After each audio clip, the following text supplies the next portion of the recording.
InfoWars Nightly News. I'm your host, Jakari Jackson. Here's what we have in store for you on this October 16th, 2013 edition.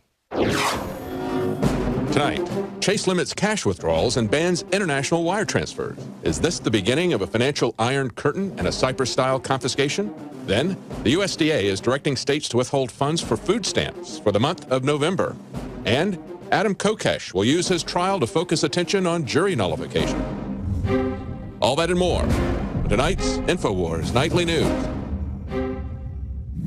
And welcome back. Top story headline: Chase Bank limits cash withdrawals, bans international wire transfers. Now, this is a story we'll go into in great lengths later this broadcast with Paul Joseph Watson, and we'll also show you what happened when Anthony Gucciardi called Chase Bank earlier today. But this article stems from a document we received from a Chase Bank customer outline just what we told you, that they're saying that Chase Bank, that they're going to limit your cash withdrawals. And like I said, we'll talk more about this in depth at the end of the broadcast. But for right now, let's look at this. Crisis: USDA orders states to withhold electronic food stamps.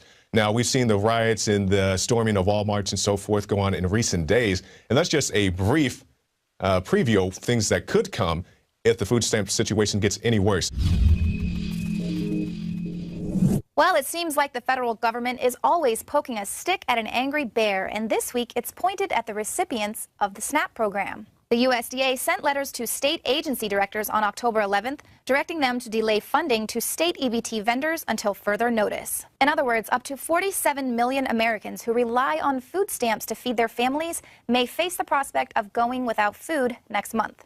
Considering the fact that a 2-hour glitch in the EBT system led to many riots and looting last weekend, imagine the reaction of millions of Americans living near the poverty line when they learned that they might not be credited next month due to the government shutdown. It could impact us, and it's going to cause problems, because then you're going to come to find out you're going to have people starting to steal and do what they have to do to survive. So the government is delaying funding for the Nutritional Assistance Program, and this is alarming considering the fact that government dependency has skyrocketed during the Obama administration. Senator John Thune said since President Obama came into office, SNAP participation has increased at 10 times the rate of job creation, and that increase in dependency is no coincidence. By pushing for massive enrollment into SNAP, the Obama administration is making a sizable number of people dependent on welfare, which the government controls at a whim. But is sending the nation into panic mode part of the globalist plan?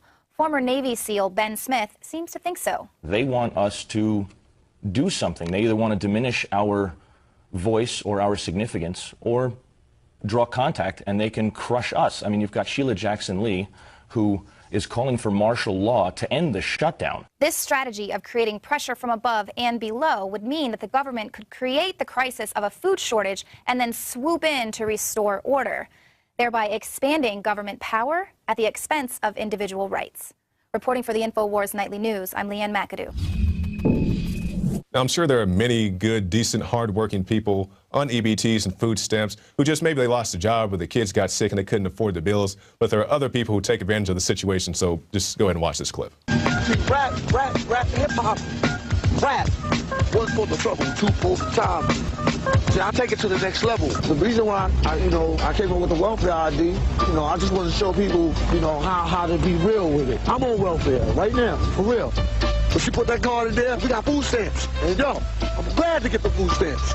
Why wouldn't you want to get free money? Why wouldn't you want free money? Well, the problem with free money is that free money isn't free, whether it's welfare or bank or bailouts or anything else. And that's a rapper, Old Dirty Bastard from Wu-Tang Clan. And God rest his soul, I'm not trying to speak ill of the dead, he's passed on now. But that's just an example. The guy is riding around in a limo to pick up his welfare check, and he has his welfare card on his album. I mean, I don't think the guy was exactly hurting for cash. Not all rappers are super rich, but I think he could afford, not to be on food stamps and welfare. So let's switch gears right here. Jakari Jackson here, and I want to talk to you for a second about water. You know about ProPure, our flagship water purification system, but check out some of our portable water filter products at InfoWarsStore.com. The clearly filtered water pitcher. Also, for those of you on the go, we have the Athlete Edition filtered water bottle and the RAD Eliminator Pro filtered sports bottle that removes radiation. And keep in mind, we have replacement filters for all of these products. The ever-popular grab-and-go bag favorite, the Life Straw, the Crystal Quest shower filter system, and the Aquapod kit, great for mass storage of water. And while you're at the InfoWars shop, pick up a copy of our latest book, 31 Days to Survival. You can find all this and more at the InfoWarsStore.com. And don't forget, it's your support that funds our operation. Sign up for our free newsletter at InfoWars.com/newsletter.